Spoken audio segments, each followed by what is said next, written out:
What up, Laker Nation? It's your boy DTLF back on the post-game recap as the Lakers fall to the Dallas Mavericks, 115 to 110. Oh, what a frustrating game, guys. We had this one. This could have been a dub, but I'm going to get into the positives and the negatives. There were some positives, and there were definitely some negatives. So first, let's start with the negatives. Negatives. We continue to turn the ball over. We had 16 tonight. It's a little better, but still crucial times, crucial moments. We have silly turnovers like Dennis throwing the ball off of Montrezl Harrell's face. So frustrating. All right, like ridiculously frustrating. That's one of the bads. Another one, we missed some wide open layups, and yes, we got hacked all game long. The Zebras came to play, and they were wearing a Dallas Maverick uniform tonight. You know, the officials were horrible, but that's no excuse for all the easy chip in layups we missed. We missed way too many layups, guys, to the point where we easily left 10 points right there, right in the front of the rim. So that was disappointing in itself. The coaching rotations, atrocious. Not happy about those. Why? Coach still not playing Marcus, so this was a perfect game to play Mark. Mark would have held his own versus guys like Willie Cauley-Stein. We needed a 7-footer in there. Love Trez, but to me, he's more of a power forward. When you play him at center, especially when the opposition was going big with Willie Cauley-Stein and that Dwight Powell guy, they were exploiting us. And then Luka did an excellent job of exploiting us. And by the way, man, they get all the calls. They got damn near, matter of fact, they got double our calls. Like, for example, the Lakers, I'll tell you right now exactly what the difference was. The Lakers only got 15 fouls. The Mavericks got 28. 28, damn near double, almost 30. That's just, come on, man. There's no way that the Mavericks were way more aggressive than us where they should have got double the amount of fouls. So that was an atrocity in itself. Kuzma does have me concerned because he hasn't been himself for the last 3-4 games. He hasn't dropped a 20-point game. I've been needing a 20-point game. That would have got us over the hump tonight. So I'm not happy with the way Kuzma's been playing. Right, he was in foul trouble today, but no excuses. Guy has to knock down shots when he's open and do. I mean, he had some nice passes here and there, but we need him more aggressive. On the positive side, KCP has been phenomenal all month long. He's looking like Rip. My boy's out here just swishing everything. He looks phenomenal. Again, Dennis Schroeder showed up tonight. He looks phenomenal. And I like Drummond. He had a quiet double-double, man. I didn't think he did get exploited a little bit in the first half, but that's because Anthony Davis, which I'm about to talk to right now, was still a half step slow. And as a result, even though he had some nice defensive plays, overall, they were penetrating, doing whatever they want because we have to recover. But I did like, even though AD, he was like 2 for 9, only had 4 points, 4 rebounds in 17 minutes of play. I liked his aggression is there. I noticed one thing. By the way, 14 points, 19 rebounds for Drummond. So he had a game on the glass again. But I realized one thing. Anthony Davis is not 100%. That's what he said, probably because he wants to play.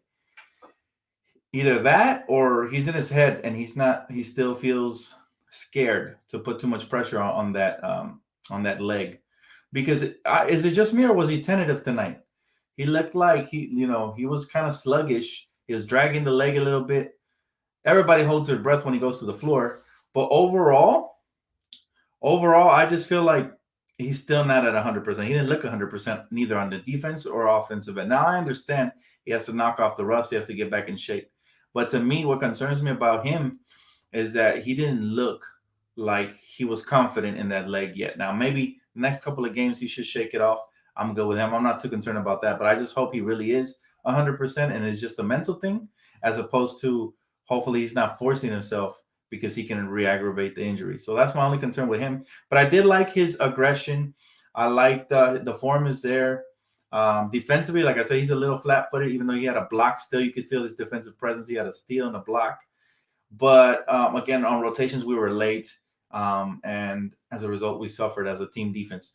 Now, am I panicking after this game? Absolutely not. We're still in 5th seed. We're clinging on by 1 game.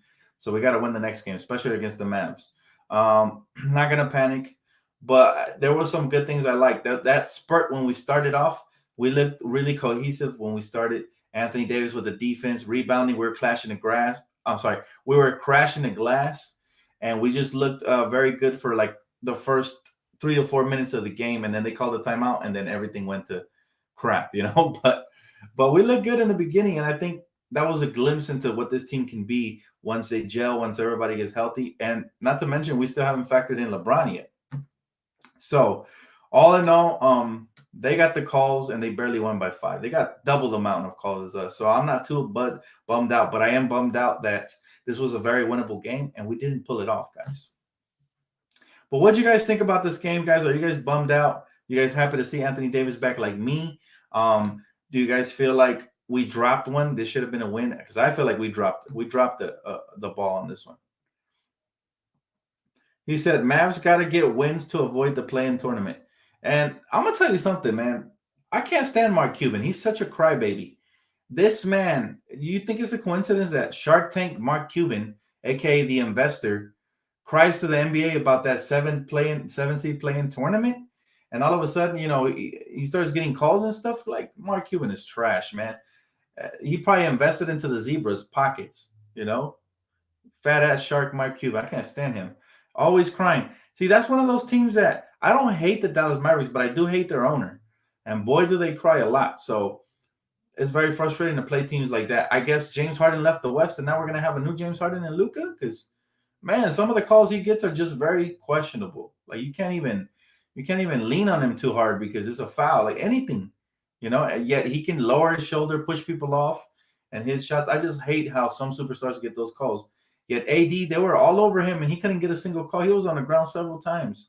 So again, the biasness just shows, man. And Mark Cuban was in the Zebras' pockets. That's all it was.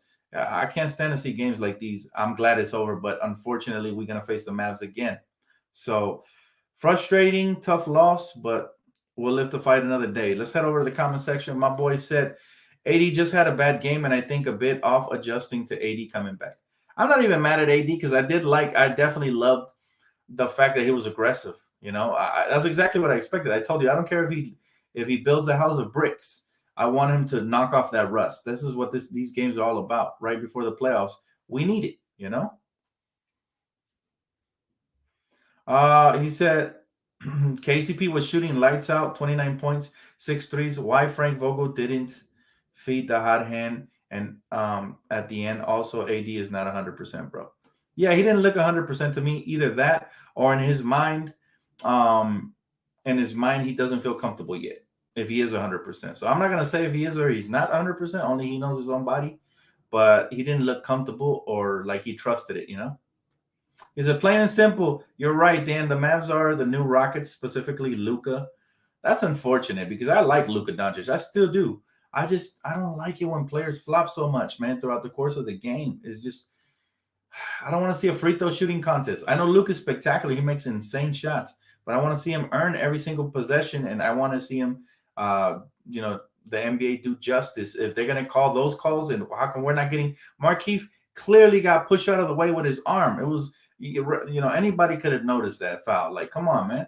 And he didn't get the call. I was like, are you serious? Is that biased? Like, and then there was one call when it was out of bounds on them, and then all the Dallas Mavericks players, coaches, Mark Cuban's grandma came out of the bench. Everybody started crying, and bam, the Zebras turned over the calls. Like, really? They're not even going to review it?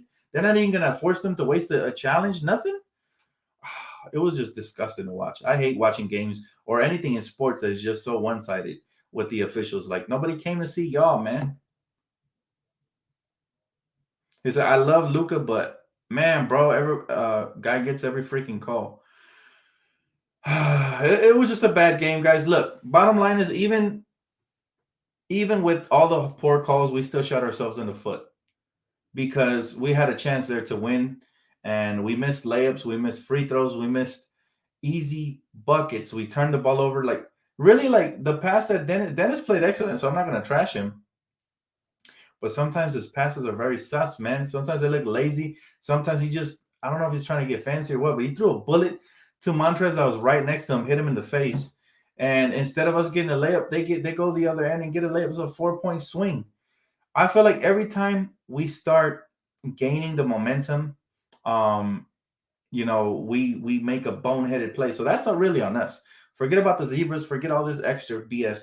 We lost this game because we don't play under control for 48 minutes. We play in spurts. We look good. Like we came out of that third quarter. We came into that third quarter and just 10-0 run. We look phenomenal. We're grabbing the momentum. Timeout. Mavericks come, and then all of a sudden we lose the momentum. We stop playing good. We stop doing the things that got us there, and they go right back up by 10. And now we're playing the trailing game all game long. All game long. You say, yo, Dan, is AD on a minutes restriction? He is. He only played 17 tonight. Which I'm okay with. But yeah, again, he doesn't look like he trusts the leg yet. So give him a couple more games, and I expect him to be a little more comfortable. But one thing I want to say about AD, I love the kid, man. He plays hard, and he's super skilled. What a superstar. But man, please, AD, don't throw yourself on the ground that much because it's dangerous. There's a play where he landed on the ground, and then I'm sure he's not that fragile that every play, yeah, he's getting fouled, but I'm sure he can avoid hitting the ground every time. It's so dangerous for a 7-footer to be on the ground. Players falling all over him and stuff. They could hurt his leg. Something bad could happen. I hold my breath every time. Every time. She said, Dan, we beat ourselves. That's true. And that's the problem. That is the problem, is that we continue to shoot ourselves in the foot with these silly turnovers. We had 16. We took good care of the ball in the first half. Second half, even though our offense was better, we just got sloppy with it. And that's what continues to happen. He says Schroeder looks nonchalant sometimes. Now, I'm not going to rag Schroeder because he brought us back into the game almost single-handedly, him and KCP.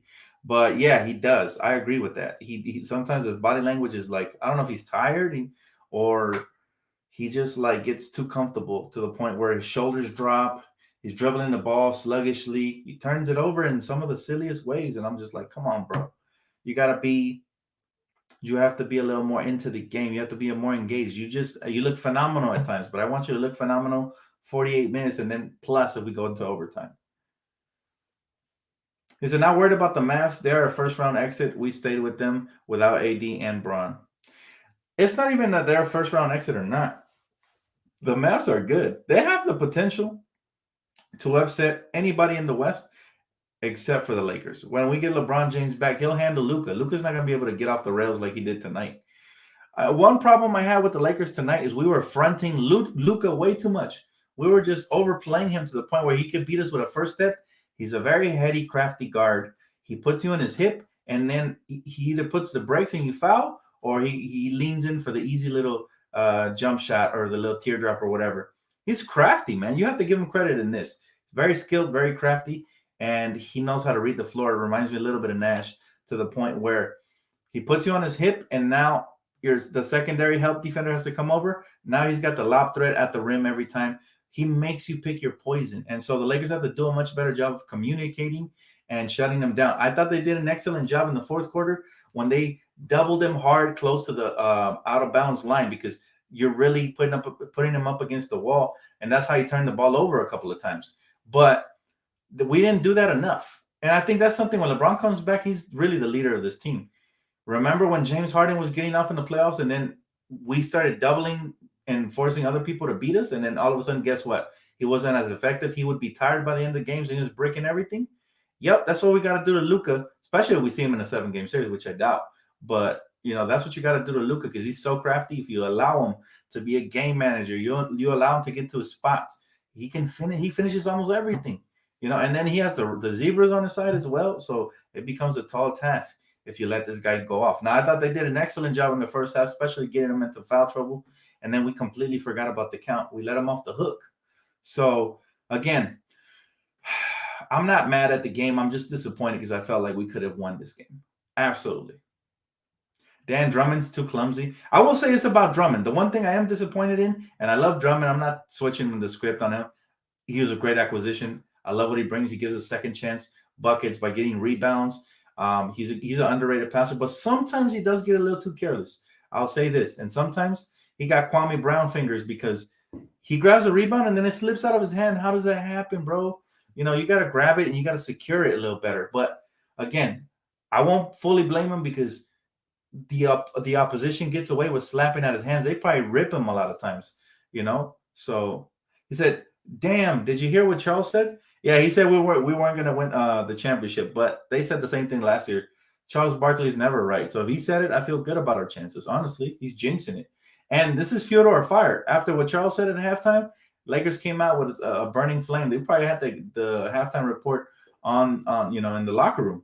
So they came out here burning flame and they played hard. So I do commend them on that. We were in there even without AD in the end. So that was good. But Charles Barkley is just a clown, man. I laugh at him. Honestly, I like him. He's good for entertainment. I don't even care that he talks about my Lakers because I don't take him serious. Now the other idiot, Skip Bayless, now he just annoys me because he's just looking for stupid things to say that don't even make basketball sense.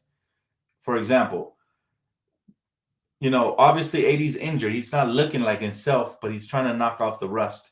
And sure enough, old man Skip Bayless, the crypt keeper, comes out here and he's like, oh, this team's not going to beat Rondo's Clippers. Like, first of all, Rondo's not the best player on that team. That's Kawhi's team. That's number one. Secondly, you haven't even seen us at our full strength yet. So why are you talking, crypt keeper?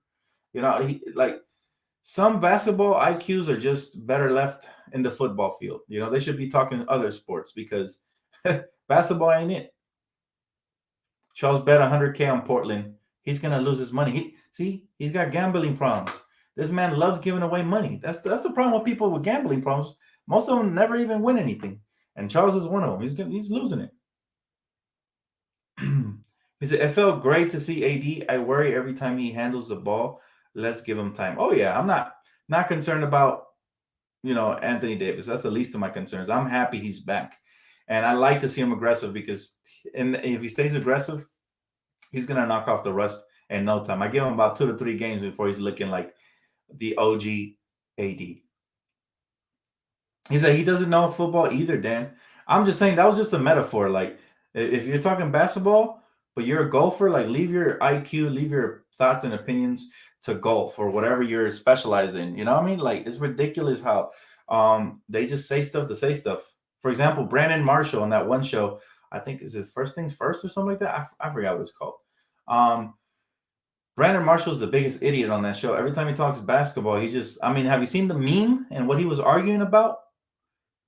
Some people just, I don't know. I don't know if they just like to talk, or if they get paid to say stupid stuff just for controversy purposes, or if they're really that ignorant. Like, I don't get it, bro. I'm sitting here at home carving out my own niche while these cats are getting paid millions on TV to say stupid stuff. Then I might as well start saying stupid stuff if that's the case. If I'm gonna get paid millions. Oh, ridiculous. He said, Dan, as much as I love AD, do you see him being the number one option leading championship team once Braun retires? I just hate that he can't stay healthy. You know what, man? I do see him being a number one option, but we're going to have to get another number 2. I'm saying? Like, AD is really good. He has the potential to be the best player in this league. But like you said, the key is his health. If he stays healthy, he's the type of player that gets better as the season progresses. And he was phenomenal last year in the playoffs, including hitting a game-winning 3-point shot with Jokic all over his, I think it was Jokic, right? All over his face. My man AD is a special talent. Don't get it twisted. Let's not forget how good he is because he's injured. I do think he has the capability of leading a team to a championship. However, it's not going to be easy because LeBron facilitates a lot of what, without LeBron, the game changes. You'll see when he comes back exactly why he's MVP, because LeBron James is just a special talent. He makes his presence felt. He makes everybody better. Everybody. Jeremy Slade said, really want to see the chemistry with AD and Drummond take effect. Charles is cool. He's just talking smack. He said, real Laker fans, see your work, bro. Appreciate you, Jeremy. Thank you, brother. And you're right. Yeah, like Charles Barkley, he's like that uncle, at the cookout that really doesn't know what he's talking about, but everybody just laughs at him because he's always drunk. You know what I'm saying? Like, that's Charles Barkley. He's that funny uncle, that drunk uncle who nobody takes serious. He's just like, what is he going to say next? Watch, check this out. He's going to say something stupid. That's Charles Barkley. You can't help but love the guy. He's just funny, and he speaks his mind, even though his mind is located on his backside sometimes. He speaks it, right? So Charles Barkley be tripping, but it's all good, like nobody takes him serious. He's good for TV. He's entertaining. Skip Bayless is not entertaining. Skip Bayless is the crypt keeper, man. Skip Bayless truly is just the Mummy Returns. You know what I'm saying? He's straight off the coffin. He doesn't even know what's going on in his surroundings. He's not aware of his surroundings. He doesn't know. He's just been locked up in his mummy box all these years, and he's just like clueless, but he likes to talk because he thinks he's still king around these parts, right? It's like, nah, bro. Skip Bayless just the only time Skip Bayless was entertaining, and I actually used to like him, was when Stephen A and Skip Bayless were on First Take. That just made every morning that I was able to watch it, that was a special time because they were both entertaining. Skip Bayless, they never able to replicate that. You know, that was amazing just to see a lot of people come after Skip, and Skip, at the time was respectively defending himself. So I would pull for Skip back in the day, but now, bro, I think he got his own show and it got to his head. He really thinks he's never wrong, and 9 times out of 10 he's wrong. He's literally talking about the Clippers. Watch what's gonna happen when they get eliminated. He's gonna say how disappointing he is. He's gonna throw away his jersey again. Last year he was wearing the new shoes, the little Spider-Man wannabes, the little Skechers that Kawhi gave him. He was out here bragging, wearing the jersey, hypocritically forgave Kawhi for leaving his favorite team out in the dirt and became a Clipper bandwagon fan when he's supposed to be a Spurs fan. And then Brooklyn got KD and Kyrie and then James Harden. Then he became a bandwagon Brooklyn fan. But for some reason, ever since they got Rondo with the Clippers, now he's back to being a Clipper. What kind of shit is this? Excuse my language. Like, what is that crap, man? What kind of fan? Especially from an OG, you would think somebody would be loyal his age, but nope. Skip ain't loyal, man. Skip ain't loyal. No, sir. He's not a real fan. He's not a diehard. He's just a flip-flopper. So that's why he does belong with the Flippers. He's a flip-flopper. So I can't wait to see him flip again when all his favorite teams get eliminated. He's probably gonna pick a new team. He's probably gonna think the Sixers. He's just so hypocritical. He said the Clippers are playing the best basketball right now. Yeah, it's the regular season, so good for them. Is there any banners they can hang for this? Because if there's not, I don't give a damn. You know what I'm saying? If you want to congratulate them, give them a cookie, good for them. But when it really matters in a 7-game series, let's see if we can say the same thing, right? Because the West is so deep, I wouldn't be shocked if they get bounced in the first round. But I have them pegged in at the second round elimination, typical. Dan, when will we start winning? I'm not concerned, Samurai. You're panicking, bro. You got to take a chill pill. Last I checked, we're still in 5th place. We haven't moved up or down. We're right where we need to be. We're going to start winning real soon, sooner than you think. Just don't be fair weather. Don't panic. Don't overreact. Everything's okay, guys. Let's not be drama queens here. We lost this game, and that's fine. But to me, health is the most important thing now, and just starting to gel together. Let's see if the next game we're able to allow Anthony Davis to play 20 minutes, and then the next game 25, next game 30, and then no minutes restrictions, like little by little, man. Hey, Dan, did you see KP get hurt again? Yeah, it's unfortunate, man. That kid cannot stay healthy. That's the unfortunate part about his career. He's always been a special talent. 7'1", 7'2", can shoot lights out. He's very crafty. He has some nice little moves in the paint, but he can never stay healthy. I've always been a Kristaps Porzingis fan since he got drafted to the Knicks. But again, I don't know why, man. Why is it that people that are over 7 feet tall, like the Sean Bradleys of the world, the Yao Mings, their basketball longevity is not too good? I don't know why, but it's unfortunate. He said that's what the NBA wants: Lakers, Clippers, Western Conference Finals. If they can get there, we'll gladly beat them in 5. If they can get there. But I'm not holding my breath for the Clippers. I'm not. And I don't care who we have to run through to get to the finals. It doesn't matter to me. Everybody knows Paul George is having a good regular season. Will this carry over to the playoffs when a team is able to neutralize what he does best and he's rattled? And then the social media gets involved, and then he goes into a soft little shell and talks about depression. Do you think what's going to be the excuse? There's no more Doc Rivers, so he has to play out of his mind. If not, guess what? One finger might be pointing out, but the other 4 pointing right back at him. And that's what I think about Paul George. He's soft, man. Mentally, he's soft. He has all the skill in the world, but the man makes a million excuses. Man of a million excuses, and he never just puts up or shuts up. My guy's going to sit out here blaming Tyronn Lue next. Who's next? Jerry West didn't bring us enough talent. I can't wait to hear the next excuse. But it's coming. The West is tough. Clippers ain't getting out of the West. They ain't getting past the second round, period. They might not get past the first. I'm telling you, they better hope they don't get one of these matchups like the Dallas Mavericks. If Kristaps is healthy for that series, the last time they almost beat them. I think they took him to 6 games with just a healthy Luka. And Luka got better. No matter how much you dislike him for what he did to us tonight, Luka got better. So another year under his belt, a healthy Kristaps, they could put up a fight versus the Clippers. I could see that going to 7. I'm not saying they're going to eliminate him. I'm just saying that's a team that the Clippers don't want to face in the first round. There's plenty of teams like that. Denver is another team the Clippers don't want to face in the first round. Yeah, no Jamal Murray, but dude's putting up a fight. They added Aaron Gordon. They have the size to match up with the Clippers.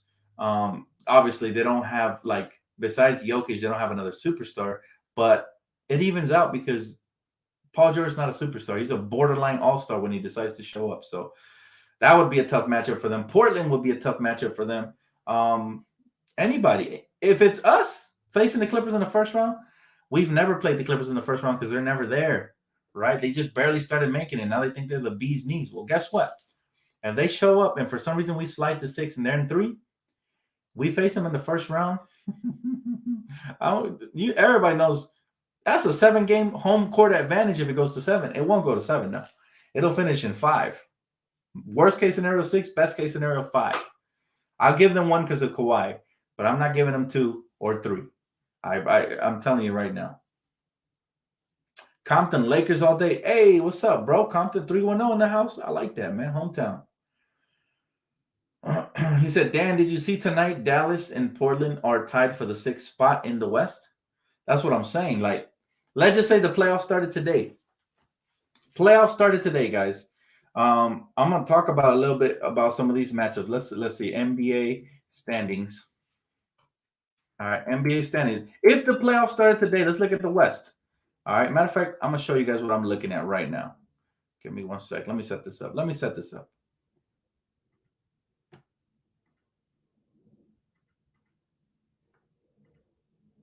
All right, you guys see it, right? So we got the standings right here. Oh, wrong screen, my bad. Hold up.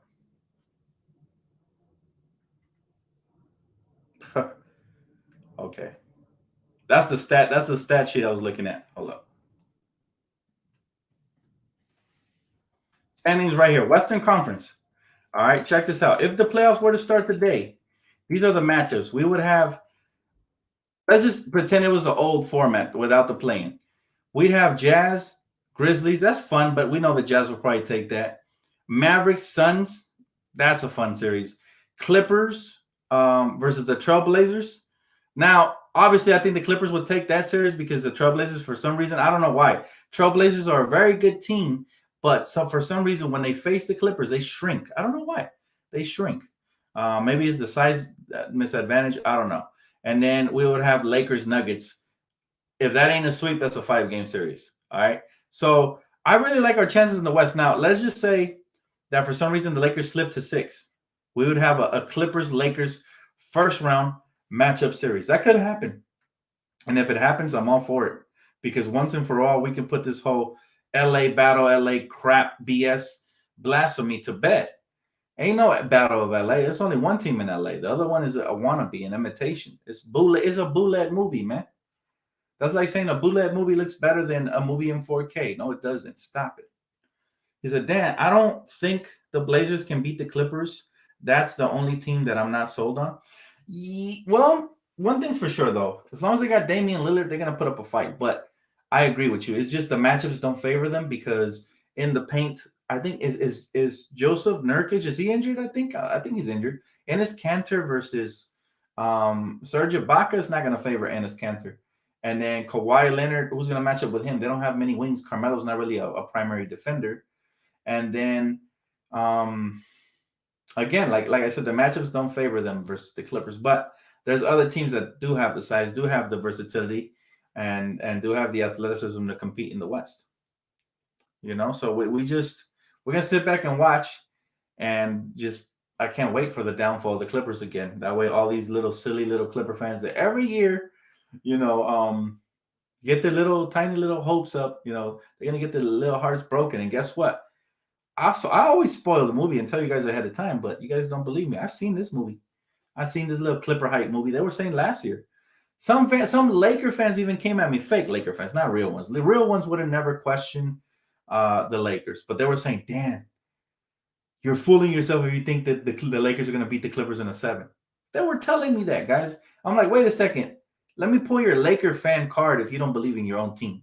That's number one. You know. Number two, they were calling me unrealistic as if the Clippers ever did anything before, just because they beat us twice in the regular season. Ridiculous. Ridiculous. Hey, what up, Tasfay? I want to play them so we can rub it in their face when we beat them in the Western Conference Finals. Again, we might face them a lot sooner. If the standings continue to move the way they're moving, we might face them in the first round. That'll be the first time in history because normally, in the past, it's usually us in the playoffs and them not in the playoffs. And now recently they started making the playoffs, but they don't ever get to us. So, again, this might be a first in the history where, the Lakers put the Clippers in their place, finally. Overdue, long overdue. Because let me tell you something. If the Clippers are cursed enough to face us in the first round, who's going to stop AD, Drummond, LeBron James? Is it going to be Kawhi or Paul George? Which one are they counting on? That's going to stop all that trilogy right there. And that's just the start. We have plenty of depth. If KCP continues to shoot this way, nobody's beating us in a 7. If Dennis Schroeder continues to be aggressive and play good, subtracting the turnovers, of course, nobody's beating us in a 7. Then we have the bench. Markieff has stepped it up big time. I love him. He's killing it from mid-range, knocking down shots, playing excellent defense. Off the bench, he's solid. Trez is good, but he is undersized, so we got to move him to the 4, put Mark there at the 5, off the bench. Kuz got to step it up big time. That's the last 3 games he's disappointed me, so I need Kuz to step it up big time, but we still have the depth. THT also going to step it up. I know he's young. He's unexperienced. He doesn't have too much playoff experience, but he can be a wild card for us. If he has a good game, we ain't losing that game. And then, of course, let's not forget about, Caruso, who's also an excellent defender. Ben McLemore, who's been very, very streaky for us. There's games when he's hitting, games when he's not. But again, another wild card. So we have some depth there. They lost Lou Williams. They used to talk about Lou Williams like he was an elite guard in the league or something when they had him. They lost him. They have Rondo now. But we know Rondo's game. We know he loves to play the pick and roll. We know he's going to be a primary passer and he's going to spot up to knock down 3-point shots. So we could take away his strengths. We could force him to be a scorer in the paint. He might make a couple of crazy shots because he is playoff Rondo, but he's not going to take over the game the way he did for us. Because with us, the difference was that the defense was collapsing down, trying to take away Anthony Davis and LeBron James. And so this guy was wide open. Paul George don't go off like that. The only one that goes off sometimes is Kawhi. So we're going to have to key in on him. And then I think Rondo may be their second best player in the playoffs after Kawhi, but that's not going to be good enough. Remember, Rondo was like the 4th or 5th option on our team. So, again, we have more than enough depth. I'm not concerned about these Clippers, man, at all. He said, old Bron and soft AD will never win a chip ever. They already did.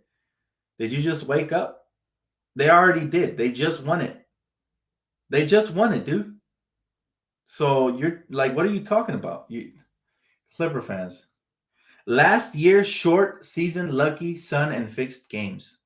This guy can't even talk. He sounds like a caveman. He's like, last year, short season, lucky, sun, fixed games. Bro, shut your ass up. Seriously, let me tell you something, Clipper fans. Y'all delusional. Y'all want to make excuses, but y'all couldn't even make it out of the second round in a shortened season as you claim. It should have been easy, right? It goes for everybody. It was an equal playing field. I don't want to hear no excuses. Bottom line, my team won, your team lost.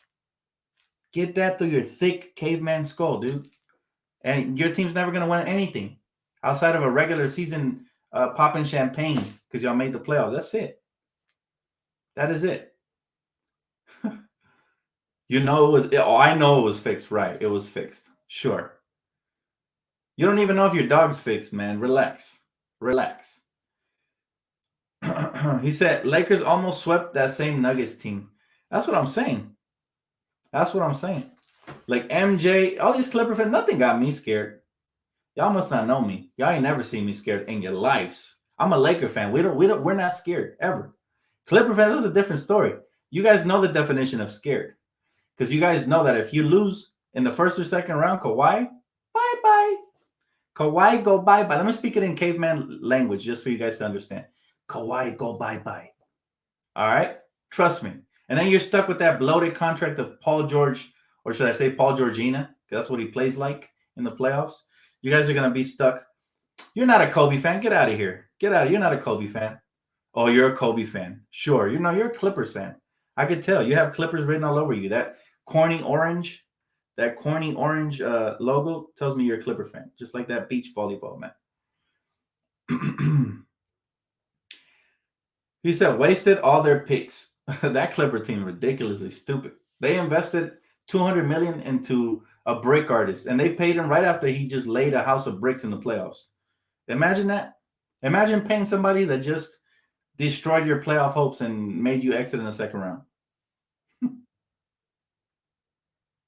Don't waste my breath with the Clipper fan. I'm entertained, bro. It actually feels good to just rag on low IQ basketball fans when I'm not happy about a Lakers win. It actually kind of is like, you know what I'm saying? It's such therapy. I'm like a Clipper bully. You know, I'm a professional Clipper bully. They should pay me for this stuff. He said Kobe would dismiss you as a fan. Seriously. If you ain't rooting, right? If you're not rooting for the Lakers, no matter who's on the team, Kobe ain't rocking with you. Kobe was all about the Lakers, no matter who's on. You know? Clippers are the hottest team in the league right now. Oh my goodness. Hey, keyword right now. He said, isn't there a Clipper channel for them to hang out on? They want to pay me, bro. They want to pay me. Let them come pay me. I don't mind. The other one, I just deleted them because the orange was hurting my eyes, bro. He's a cringe bucket. You know? But if they want to pay me, you know, every minute they're on this channel, I get paid. So stay Clipper fans. Even the ones I just blocked, they're still watching me right now. I'm a Laker fan and I'm thankful for his. I don't know what that means. He said this team's offense made for Magic Johnson and LeBron James style play at guard, so the Lakers want to look like a championship team until the King James in the first game he's back. Well, look, you need LeBron. You need the MVP to win a championship. You know, there's no way we're winning a championship without LeBron. That's the bottom line. I'm not concerned about it though. He's gonna be back. He said, nah, they got no fans to hang out on. I don't know. Look, they must have fans under some rock somewhere, right? They're probably hiding. They probably have one of these secret society occult, Clipper fan bases. Weirdos, man. MJ's Vivian Flores, probably that catfish account for sure. They hate for sure. Hey, whoa, Johnny, bro. I did not expect this. My man hit me with 100 piece. Oh man. Thank you, bro. Thank you so much. Jeez. And just like that, my mood went from to you just changed my stuff, man. I'm telling you, Laker fans are the best, man. Ain't nothing like them in the world. I bet you Clipper fans don't ever donate to their 3-fan channels like this, man. You guys, seriously, y'all take the cake. This man just switched my mood like this, and I'm super thankful. God bless you, bro. Thank you so much. Wow. He said, get them, Dan, Lakers gang. I got you, bro, all day. Look, here's the thing. People love riding the wave. Whatever's hot, that's what they're going to go with. Yeah, the Clippers are playing good right now. Sure. They're in a little honeymoon period, but they're going to get smacked in the face as soon as they come in the playoffs, and they're not getting the same calls. And Paul George starts panicking, and he starts getting all these kind of, attacks because my man's on Twitter all day. Like, trust me, man, the Clippers aren't going to get out of the second round. Like I said, if they get out of the first round, it's an accomplishment for them. But second round, No, Johnny, bro. I'm indebted to you now, man. Why are you doing me like this? Oh my goodness, my guy, man. God bless you, brother. Seriously. My man said Clipper fans can't donate like this. Laker fans are the best, man. You guys are too generous. My goodness, man. My boy just hit me with 150. 150 on a losing night. See, usually donations come when we're all in a good mood and it's a winning night. I notice you guys are in such a giving, graceful mood, but it's just a different level when we lost. And people are kind of a little bit bitter because nobody, obviously we're diehard Laker fans. We don't like to lose. I definitely don't expect. This is like a huge surprise. My man Johnny, man, I appreciate you, bro. Man, I'm gonna have to bless you with some sort of gift, man. You're gonna have to hit me on Twitter with your address, cause too graceful, man. Wow. He said, I've been a Spurs fan for 4 to 12 years now. Wait, is it 4 or is it 12? Oh, okay, good. 4 12 years now. Okay, okay. He's a Spurs fan. How did you do it, man? How are you able to be a Spurs fan even through the boring years? I commend you. The Spurs are very fundamentally safe, but man, I don't know. Is it just me, or was that one of the most star-studded, boring teams to watch in history, man? I don't know. But you guys were good, so I understand the loyalty, especially if you're from San Antonio. I get it. I'm not even ragging on you, bro. Just personally, for my flavor, man, the Spurs really, y'all building robots out there, man. Kawhi was built in the lab of Greg Popovich. Greg Popovich was the chemist. I'm telling you, like these personality-less players come out of San Antonio. It's crazy to see, but they are very good, though. I'll give you that. They're very, very good. DeRozan to the Lakers in this offseason. I doubt that. We don't have the money. Man, I still can't believe my boy Johnny Nava just hit me with a $1.50 like that. He said, damn, those Heat versus Spurs finals were boring as heck. He said, stop playing Caruso. We can't win 5 against 4. Caruso cannot guard anyone. Caruso's a good defender, man. Caruso's a good defender. He even ripped Luka there in the end. I thought it was going to be a clear path out, but I guess he didn't have full control of the basketball, right? So, but Caruso is a very good defender. Now, he's been in a little slump offensively here and there. I felt like ever since he went down with the concussion, he's been a little off, but I'm not making excuses. Caruso will be big for us in the playoffs. You just watch, Greg Butler. You just wait and see. Let's just agree to disagree, my friend. I think Caruso's a very solid defender. He said that 2013-2014 Spurs team had some of the most beautiful ball movement I've ever seen. Well, I mean, yeah. I mean, that is true. They do have great ball movement. If you're into that, power to you, man. Danny Green must have been your favorite player. Because the ball would always end up in his hands for 3 in San Antonio. But I don't know, man. I was never really a fan of the Tim Duncan, Tony Parker duo. Manu Ginobili was probably the most entertaining thing to watch in the last 10 years in San Antonio because he was just so crafty and I really liked his game. So I did enjoy watching Manu, but everybody else was just very fundamentally safe, which is not a bad thing. It's just for me personally as a basketball fan, if the Spurs were playing, I'm changing the channel, especially if it ain't versus my Lakers. If the Spurs were playing, I'm changing the channel. That's not ragging on them. It's just my personal preference, man. Fundamentally safe as heck. Even Tim Duncan was stiffer than a dinosaur when he shot that basketball. Did he even jump? If you slide a magazine under it, is it even gonna clear? I don't know. He said start Caruso and bench Kuzma 8 points. He said, come on, man.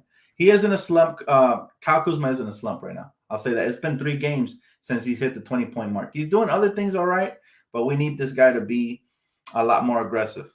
Again, thank you, Johnny, bro. I still can't believe you hit me with that 150, man. God bless you, bro. I can't believe it. He said Caruso let slow Luka go by him. Nah, Luka was getting anywhere he wanted, no matter who was on him. What you got to say about KCP then when he was guarding him, or Dennis Schroeder was guarding him? Luka's just crafty, bro. It's not even about speed. If you pay attention to Luka's game, he changes speed. He has a good first step, which even the slowest of players, if they have a first step, you can get by an opponent. I mean, look at Paul Pierce. My man was a turtle, and my man was still getting to the basket. Why? First step and craftiness. Look, we lost this game, and I'm upset too, but Luka's a good player, man. Let's be real. Luka is a really good player, and he's crafty. He has a first step. He knows how to put defenders on their hip and how to make them pay. He's just that good.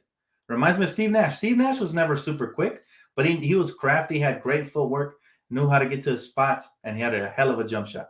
So speed has nothing to do with the game of basketball as long as the ball handler knows how to change pace. He knows how to be shifty, knows how to be crafty, and finishes. And that's the bottom line about Luka. Don't worry about the speed. It's everything else, man. Everything else where he's going to get you. And he has good size for a guard, too. He said, bro, every time Caruso's in, we go down 10. Watch the games, bro. I'm watching the games, but you're going to blame one player? So then what about the times Drummond got dunked on? Is he the reason that we lost too? I mean, I'm watching the games. Trust me, I'm watching the games. I wouldn't be here if I wasn't watching the games. You know, Greg, just because I don't agree with you doesn't mean that you got to disrespect me like that. Period. Like, get out of here, man, with that. Get out of here with that. I'm telling you what it is. It's not one player's fault. Luke is just good. And Caruso, by the way, wasn't the only player on him. You watched the games. Is it Brett Spectrum dropped $3 billion contract to broadcast? Lakers, not Clips. What does that tell you? Lakers in 3. That tells me that they're not anything, man. That tells me that the Clippers, the Clippers really aren't important to the city of Los Angeles. They're not. And I'm sure they got their own network deal or whatever, but they're getting the scraps. You know, we're not worried about it. We're not worried about it. You say you're not disrespecting me? You are, bro, because you said I'm not watching the games. You said watch the games, bro. I'm watching the games. Just because my opinion differs from yours doesn't mean I'm not watching the games. I'm literally live tweeting the games. And you know what I'm saying? Like, but it's a difference of opinion. Let's just leave it at that. You believe it's all Caruso's fault that Luka went off? And I'll tell you to watch Luka play other games. When Caruso's not playing, he's going to bust their ass too. Who's your favorite defender? Give me your favorite defender. I guarantee you, if you go back and watch the game between them two, Luka busted their ass too. It's just Luka's good. He's good. But in order to stop a player like Luka, it's a collective team effort. And like I said, we did this before, though. When LeBron was healthy last year in the playoffs, James Harden and Luka have similar games, except James Harden is a barf to watch. You know, he's 10 times the flopper. And so Luka Doncic, James Harden, we doubled him hard. We forced the ball out of his hands. We even turned him over many times. He was frustrated by the defense we sent his way. That's how we got to play Luka, especially in the playoffs. We might not show him that kind of coverage here in regular season. We're going to see what he's got. All right, Luka Magic, let's see it. But in the playoffs, you're not even going to give him those looks. I promise you that. Frank Vogel knows how to switch up those matchups and how to make it work.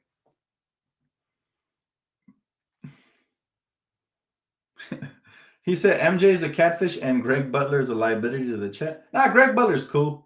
He's cool. He just we don't see, like, it's okay. You know, difference of opinions are all right. You know, I'm not here to change the way you guys think. I'm just letting you know it's not one player's fault that Luka went off. That's just a fact. The Lakers play great team defense. It's their identity, which is why they'll be tough to beat in the playoffs. Yeah, no. Team defensively, like I said, we're not scheming like we're gonna do it in the playoffs. In the playoffs, we're gonna switch everything up like this. He said, Dan, you see what Lou Dort did on Harden in the playoffs last year? Oh yeah. Lou Dort is a real player. You guys found yourself a gem with that one. Again, Sam Presti at his best, drafting gems late in the draft. Like, that's impressive. You know, that is very impressive. So, yeah, I'm a Lou Dort fan. I like what he does. You know, if the Lakers ever had an option at a player like that, I'd take it. But again, the Thunder they're a young up-and-coming team, and it's going to take some time, but you guys have all the draft picks, so I'm looking forward to see what you guys do with that. He said, I'm no damn catfish. I don't know. Your name's MJ. You claim to be a Kobe fan. You like the Clippers, but you dislike this version of the Lakers. Or what was your story again? I forgot. Run that back. I'm still dumbfounded by the fact my boy Johnny hit me with $150 in donation on a loss, man. That's love right there. That's much love, man. Appreciate you, bro. And I don't even see you in the chat sometimes, but I know you be watching my streams. Appreciate that, man. Kuz, get that blonde dye out of your hair and learn the game. If basketball, dude, y'all just be hard on Kuz, huh? That's crazy. Gasol is going to be an X factor in the playoffs. If he gets some playing time, seriously, I'm really disappointed that coach just decided to bury him at the end of the bench as if he didn't have any purpose on the team. That is a huge disappointment to me, man. That is like, seriously. But anyways, guys, it's going to wrap it up for me, man. I enjoy the conversation. We don't always have to agree. I'm cool with that. You know what I'm saying? But don't expect me not to bite back if you guys bite. That's the bottom line. My boy said, watch the games. I'm like, wow, the disrespect. But still, it's all love, man. Greg Butler's been in the chat I wouldn't say years. He's been in there for a while, though. But I really have to give major love to my boy Johnny Nava, man. I can't believe you just did that, bro. And everybody else who donated as well. Smash the like and all that, man. You guys are dope as heck. Y'all know how to turn a sour night, into a great night for me, man. So thank you guys. Hope you guys get blessed times 10. Much love, Laker Nation. And I'll see you guys real soon, man. Hey, by the way, we play Saturday. I believe it's a 5:30 game, and hopefully we get our revenge versus these Mavericks before I go. But I'm very interested to hear, and this is going to be crucial, how Anthony Davis' body reacted to this game. So I'll keep you guys posted. If there's any updates, you know where to find me. Again, thank you so much, especially my boy Johnny Nava, man. Thanks for the love, and I'll see you guys real soon, man. Have a great night, Laker Nation.